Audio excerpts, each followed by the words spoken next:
উত্তম কুমার কে সেটা চিনেছি উত্তম কুমার মারা যাবার পরে। তখন আপামর ভারতবাসী কান ঢাকছে অমিতাভ বচ্চন এসে গেছেন। কিন্তু উত্তম জেঠু চলে যাবার পর আমি কলকাতার রাস্তাটা যেটা দেখেছিলাম, তারপর আমার জানতে ইচ্ছে করেছিল ইনি কে। এ তো উত্তম জেঠু, বাবাও শুটিং করেন, উনিও শুটিং করেন, সিনেমা করেন। উনি আলাদা কি সেটা আজও বাঙালি বুঝছে। তো কাজে গেঁয়ো যোগী ভিক পায় না। তখন ভানু ব্যানার্জি কোলে বসে উনি আমার গালে চুমু খেয়েছেন, একটা ছবি আছে, কিন্তু ওটা কোনোদিনই আমার কাছে ইম্পর্টেন্ট ছবি বলে মনে হয়নি। ও তো ভানু জেঠু, এ তো উত্তম জেঠু, এ তো সৌমিত্র জেঠু, সাবিত্রী পিসি। তো কাজেই বলা না, গেঁয়ো যোগী ভিক পায় না। যে যখন কেউ থাকে না তখন তার অভাববোধটা বোঝা যায়।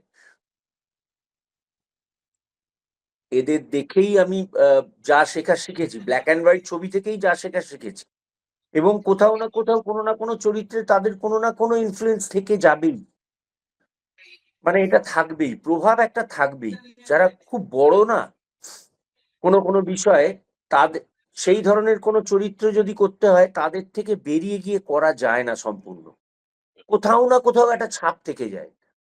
মানে উত্তম জেঠু একবার বলেছিলেন যে জমিদারের চরিত্র করব, অথচ ছবি বিশ্বাস ঢুকে থাকবে না মনে, এ তো হতে পারে না।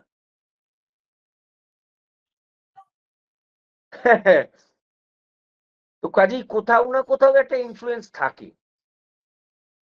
আমি কমেডি করব, কোথাও একটা ভানু বন্দ্যোপাধ্যায়, রবি ঘোষ, জহর রায় ঠিক বেরিয়ে যাবে, তুলসী চক্রবর্তী। কিন্তু সেটা কখনোই অনুকরণ নয়, ওই অনুসরণ করতে করতে কোথাও ভেতরে থেকে যায়, যেটা বেরিয়ে আসে।